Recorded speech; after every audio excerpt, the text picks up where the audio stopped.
앞서 설명을 해주셨는데 여기 계신 분들 그 페르소나 들어보셨죠? 여러분들은 몇 가지의 페르소나를 지니고 지금 살아가고 계신다 생각을 하실까요?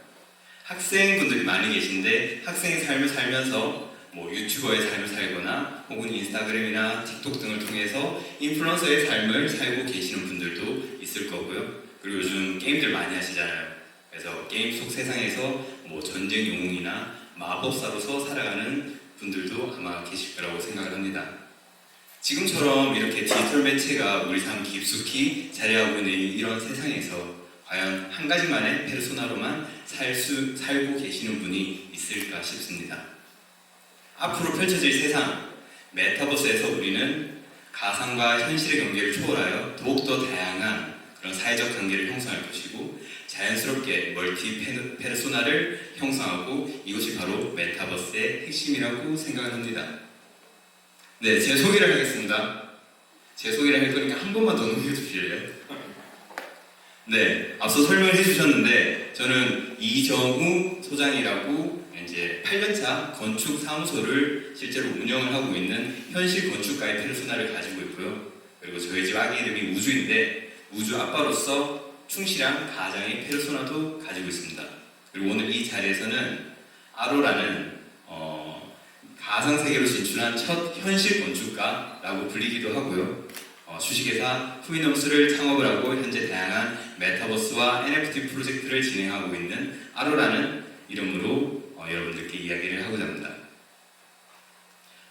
오늘 이 강연의 주제가 스위치잖아요. 사실 제가 현재 주로 활동을 하고 있는 이 메타버스에서는 아주 익숙한 개념이기도 합니다. 사람들이 원하는 모습으로 얼마든지 스위치를 하면서 다양한 모습으로 살아갈 수 있다는 것, 그것이 바로 메타버스의 매력이라고 할 수가 있겠는데, 제가 지금 하고 있는 다양한 일들이나 그리고 제가 살아온 그런 과정들을 이번 강연을 준비하면서 되돌아보니 전 언제나 그 전환이라는 의미의 이 스위치를 손에 쥐고 있었다라는 생각을 했습니다. 저는 제가 그리는 이 미래의 내 모습에는 늘 가능성을 좀 남겨두고 싶었습니다. 그래서 여지를 좀 남겨두고 싶었고 그것이 곧 전환을 위한 용기가 되었던 것 같고 그렇게 저는 다양한 꿈들을 ቁ봤고 그런 꿈들을 실현하기 위해서 열심히 몰입을 하며 현재 전 저만의 유니버스를 만들어가고 있다고 생각합니다. 그래서 오늘 제 인생에서 뭔가 전환을 일으키게 했던 그런 몇 가지 에피소드와 함께 앞으로 펼쳐질 세상은 과연 어떤 것일지 그리고 그 세상에서 나만의 세계관을 구현하기 위해서는 어떻게 스위치를 꽉 잡고 있을지 그렇게 여러분들과 함께 이야기를 나눠보고자 합니다. 저는 어릴 적부터 상상하는 걸 되게 좋아했습니다. 그래서 이렇게 예술과 기술이 조화를 이뤄서 제 머릿속에 맴돌고 있던 것들이 현실로 구현되는 이 건축이라는 것에 굉장히 매력을 많이 느꼈고 그렇게 건축학교에 입학을 해서 열심히 공부를 했었습니다. 5년이 지나서 이제 졸업을 막상 앞두고 나니 주변의 친구들은 모두 자소서를 열심히 쓰고 스펙을 쌓고 하는 모습을 보니까 너무나 좀 당황스럽더라고요. 그래서 과연 나는 취업을 하면 어떤 모습으로 살아가고 있을까라고 상상을 해봤더니 건축가로서 살아가고 있는 나의 모습이 잘 그려지지 않았어요. 조금 더 다르게 말을 하자면 건축가라는 직업을 가지고 있는 직장인의 모습은 잘 떠올랐으나 내가 이 사회에서 어떤 역할을 하고 있고 과연 그게 내가 진짜 원하는 삶일까? 라는 좀 되게 혼란스러웠습니다. 그래서 고민을 좀 많이 했었던 것 같습니다. 그래서 그 고민을 통해서 어떠한 결정을 내려야 될까 생각을 했었고 아마 여러분들도 많이 공감을 하실 텐데 대학에서 전공을 선택을 하고 그 분야의 직업을 구하고 살아가는 어찌 보면 좀 자연스러운 그런 길들이 정말로 내가 원했던 것인가? 내가 이렇게 살고 싶은 것인가? 하는 고민들을 많이들 하실 거라고 생각합니다. 그래서 전 제 삶에 또 다른 선택지를 주고자 유학을 떠나야겠다라고 마음을 먹었습니다. 그것이 저의 첫 번째 스위치가 됐었고 하지만 그게 결코 그렇게 간단하게 해결할 수 있는 문제는 아니었습니다. 그렇게 한 6개월 정도를 정말 잠을 안 자가면서 프랑스 땅만 밟자라는 생각으로 졸작 준비하면서 여러 알바를 하며 돈을 모았고 그리고 그렇게 모았던 돈으로 드디어 유학을 떠나게 되는 날 아침에 어머님께 이런 말씀을 드렸습니다. 어머니, 저는 프랑스로 건축 유학을 떠나는 게 아니라 내가 진짜 좋아하는 게 뭐고 내가 원하는 게 뭔지 내 꿈이 뭔지 찾아보러 가는 거다 라고 이야기를 들었어요. 어머님은 굉장히 황당해 하셨을 거예요. 그렇게 프랑스로 갔는데 막상 프랑스 유학생활을 시작을 해보니 생각처럼 쉽지는 않더라고요. 가장 큰 이유가 사실은 돈이었던 것 같습니다. 제가 생각하기로는 한 1년 정도는 온전히 나에게 몰입을 할 수 있을 정도의 돈을 모아왔다라고 생각을 했는데 막상 살아보니까 그렇지 않더라고요. 그래서 프랑스 도착한 지 얼마 안 돼서부터는 일을 하기 시작을 했었어요. 그래서 마트 캐셔도 해보고 드라이버로서 이렇게 픽업을 하는 그런 일들도 해보고 물류창고 일도 해보고 배달 일도 해보고 프랑스에서 진짜 많은 일들을 해봤던 것 같습니다. 그런데 그렇게 일을 하다 보면서 당연히 점점 저만을 위한 그런 시간들은 줄어들고 많이들 생각할 수 있는 내가 지금 뭐 하고 있지? 내가 프랑스까지 와서 여기서 뭘 하고 있을까? 라는 생각들을 하며 조바심이 엄청나기 시작을 했습니다. 그래서 어떻게 하면 이 돈으로부터 내가 좀 자유로워질 수 있을까를 고민을 해봤고 그렇게 찾은 것이 파스칼 장학금이라고 학비는 당연하고 생활비에 주거비 그리고 방학 때는 한국을 왔다 갔다 할 수 있는 비행기 티켓까지 제공을 해주는 그런 엄청난 장학제도가 있다는 것을 알게 되었습니다. 이거구나 싶었는데 다만 문제는 이 장학금이 매년 전공별로 석사 과정의 1인한테만 주는 장학금이었어요. 그래서 제가 이 장학금에 한번 트라이를 해보려면 결국에는 다시 건축 대학원을 들어가야 되는 게 되는 거죠. 그래서 내 꿈을 찾기 위해서 그 꿈을 찾기 위한 시간을 벌기 위해서 다시 건축을 수단으로 활용할 수밖에 없었습니다. 그렇게 장학금을 받고 싶다라는 꿈을 꾸면서 저는 두 번째 스위치를 작동시켰습니다. 일단은 프랑스에서 제일 좋은 학교에 입학을 해야겠다라고 생각을 했고 여기에 필요한 델프 베투라는 그 프랑스어 어학 성적 증명서가 있는데 그거를 이제 따야 했고 이게 이제 굉장히 쉽지 않았어요. 제가 불어를 하나도 못했었기 때문에 그래서 알바를 모두 그만두고 공부에만 몰입을 하기 시작을 했습니다. 만약에 안 되면은 한국으로 돌아갈 수밖에 없다라는 생각을 하고 방 한쪽 구석에 제 모든 짐을 이민 가방에 넣어가지고 쌓아두고 거기서 필요한 물건들 꺼내 쓰면서 그렇게 공부에 몰입을 했던 것 같습니다. 그렇게 몰입했던 결과 다행히 어학 성적도 빨리 좀 땄고 그리고 대학원에도 입학을 하고 정말 운이 좋게도 장학생으로도 선발이 됐었습니다. 그렇게 장학생으로 선발되고 나니 제가 원했던 목표를 이루고 나니 이제 프랑스에서 조금은 여유로운 삶을 살아볼 수 있는 그런 기반이 만들어지고 난 후에 저는 어떻게 됐을까요? 당연히 건축학교 가서 공부를 정말 열심히 했고 그 공부를 마치고는 취업까지 해서 정신 차리고 보니까 어느새 저는 프랑스에서 건축가로 활동을 하고 있었습니다. 결국 한국이냐 프랑스냐 그 국적만 다를 뿐이지 결국 저는 건축가가 되어 있었습니다.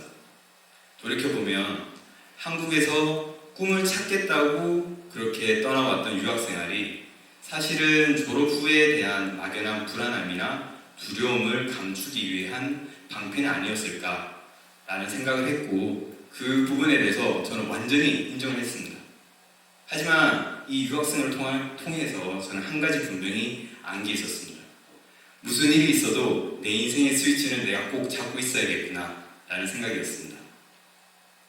스위치를 내가 잡고 있다는 것이 내 성공을 꼭 담보하는 것은 절대 아니라고 생각을 하지만 확실히 내가 능동적이고 주도적으로 살아간다는 차이가 있는 것 같습니다. 여유롭지 않은 가정 형편이었지만 저는 프랑스로 유학을 가겠다라는 꿈을 꿨었고 그리고 장학생이 되고자 하는 꿈도 꿔봤고 그리고 건축 공부를 다시 하다 보니 프랑스에서 건축가로서도 한번 살아보자 라는 꿈도 꿨습니다. 그리고 어떻게 하면 이러한 꿈들을 내가 실현할 수 있을지 그거를 치열하게 연구하면서 살아본 그런 경험의 시간을 가졌고 이를 통해서 저는 인생에 대해 막연한 두려움이 완전히 사라진 것 같습니다. 그 이후로는 나는 어디 갖다 놓아도 난 잘 살 수 있다 라는 자신감이 굉장히 뿜뿜하게 되는 그런 시간을 보낸 것 같습니다. 2015년에 제가 한국에 돌아왔는데 한국 돌아와서 저만의 건축 사무소를 만들기 위하여 여러 가지 준비를 하고 있을 때 한 대학교 친구가 저를 찾아와서 이런 이야기를 해준 적이 있습니다. 나는 네가 학교 다닐 때, 대학생일 때 굉장히 허세가 넘치는 놈이라고 생각을 했고 그런 네가 프랑스 유학을 간다라고 했을 때 과연 이놈이 이 자존심 센 놈이 가서 잘 할 수 있을까? 라는 걱정을 했다라고 하더라고요. 이 친구는 저희 가정 형편 이런 것들을 굉장히 잘 아는 친구였어요. 그런데 막상 유학을 갔는데 거기서 뭐 장학생도 됐다 그러고 좋은 학교 들어갔다 그러고 뭐 건축가가 되었다가 이제는 한국 와서 자기 건축 사무소를 만들겠다라고 이렇게 하는 모습을 보니까 이놈은 허세를 부리는 놈이 아니라 꿈을 말로 내뱉는 놈이었구나 라는 이런 생각을 했다라고 하더라고요. 이 친구 말 중에 꿈을 말하고 다니는 놈이었구나 라는 이 말이 뭔가 제 가슴을 뭉클하게 했습니다. 꿈을 말할 수 있다는 것은 분명 내 인생에 대한 주도권을 가지고 그 스위치를 꼭 쥐고 있다라는 뜻이라고도 생각이 들었기 때문입니다. 그렇게 한국에서 건축 사무소를 개소하고 현재 8년째 잘 운영을 하면서 나름의 저의 건축을 하고 있고 이제는 먹고 사는 걱정에서도 어느 정도 여유로워졌는데 이때 저는 다시 한 번 더 스위치를 작동시켰습니다. 현실 건축뿐만 아니라 가상으로도 나의 건축을 좀 확장해보면 어떨까라는 생각을 했습니다.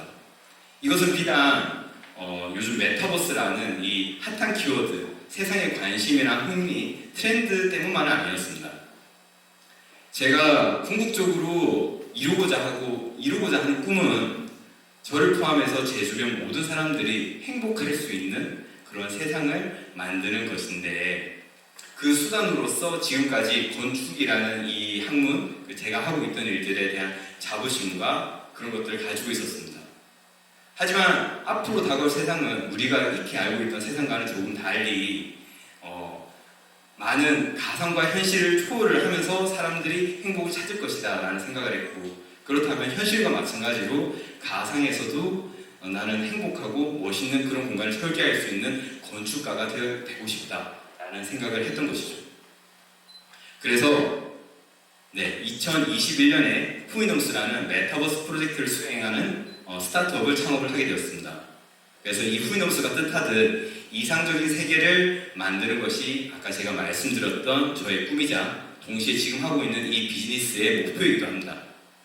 이거는 현재 제 인생에서 가장 큰 도전이기도 하고 왜냐하면 앞서 이 길을 걸어간 사람도 없고 그리고 여러분이 익히 알고 있는 그런 건축가의 역할과도 조금은 다른 부분들이 있기도 하기 때문입니다. 체게바라 평전에 보면 드멍델 럼포시블 에스와이 헤알리스트 불가능을 꿈꾸고 리얼리스트가 되라 라는 구절이 있는데요. 제 좌우명이기도 하고요. 저에게는 이 불가능이라는 꿈이 저와 제 주변 모든 사람들이 행복할 수 있는 세상을 만드는 것입니다. 그리고 이를 위해서는 건축가, 메타버스 건축가, 그리고 앞으로는 오늘과 같은 이러한 강연 자리나 혹은 제도를 만들 수 있는 행정가나 정치까지 앞으로도 저의 이러한 꿈을 이루기 위해서 다양한 중간 목표들을 만들어 나가고 그 목표들을 현실감 있게 수행을 해 나갈 거고 꼭 제 꿈을 실현해 보고 싶다라는 생각을 하고 있습니다. 물론 때로는 시행착오를 겪을 거고 좌절도 할 거고 그리고 그 과정에서 방법들을 많이 바꿔가기도 하겠죠. 중요한 것은 내가 상상하는 그 꿈을 이루기 위하여 지금 당장 내가 할 수 있는 일들을 어떻게 꾸준히 탐색을 하고 그것을 주체적으로 수행해 나가느냐인 거고 여기서 가장 중요한 것은 늘 내 최종 목표가 어디인지를 잊지 말아야 한다는 것 같습니다. 목표 지점의 좌표를 명확하게 알고 있다면 내가 살아가는 방향이나 성과가 조금 다르거나 느리다 할지라도 실망하거나 조바심을 내지 않을 수 있게 된다라는 그런 사실들을 제가 그간 스위치를 하면서 몸소 체험했던 그런 내용인 것 같습니다. 제가 오늘 강연 준비를 하면서 여기 계신 분들 중 단 한 분만이라도 나의 이 이야기를 듣고 인사이트를 받을 수 있다면 그걸로 충분한 가치가 있다라고 생각을 하고 왔었는데요. 저는 늘 꿈을 꾸었고요. 그리고 그 그 꿈을 말하고 다녔고, 그리고 그 꿈을 실현하기 위해서 당장 제가 할 수 있는 일들부터 했던 것 같습니다. 그러다 보니 현재 저는 다양한 위치에서 다양한 일들을 하고 있고, 이것은 스위치를 늘 내 손에 쥐고 주체적으로 인생을 살아온 게 아닌가 싶습니다. 그리고 이것은 이제는 저만의 메타버스로 만들어져 가고 있다고 생각합니다. 그래서 제가 궁극적으로 이 강의를 통해 말씀드리고자 했던 것은 내 인생의 스위치를 작동시키는 일에 너무 두려워하지 말자. 그리고 더 많은 상상과 몰입을 통해서 끊임없이 우리 자신을 스위치해보자 라는 이야기였습니다. 스위치 전과 후의 삶은 사실은 무자르듯 그렇게 나뉘지 않거든요. 그러한 삶들이 연속되어서 내 자신이 존재하는 것이고, 앞으로의 세상은 더욱더 그러한 스위치 역량을 굉장히 많이 필요할 것이다 라고 저는 확신을 하고 있습니다. 아마 여기 계신 여러분들은 저보다 훨씬 더 똑똑하고 훌륭하시고 하실 수 있는 일들이 많이 있을 거라 생각하니까 분명 그렇게 하신다면 그 꿈을 이룰 수 있을 거라고 생각을 합니다. 네, 끝으로 앞으로 펼쳐질 세상은 마치 초등학생이 나는 커서 대통령이 될 거예요 라고 하는 세상이 아닐까 라고 생각을 하고 있습니다. 말도 안 되는 소리 같지만, 그리고 허황된 꿈이라도 비록 바로 실현되지는 않더라도 그 꿈을 실현하기 위한 노력들을 통해 나만의 창작물들을 만들고 누적해 나가면서 그것이 곧 경제 활동이 되고 동시에 나만의 세계관을 만들어내는 그러한 세상입니다. 이것이 바로 웹3가 말하는 크리에이터 이코노미이고, 저는 이러한 세상이 분명 반드시 펼쳐질 것이다 그렇게 생각을 하고 있습니다. 그리고 또 물론 되지 않을 수도 있습니다.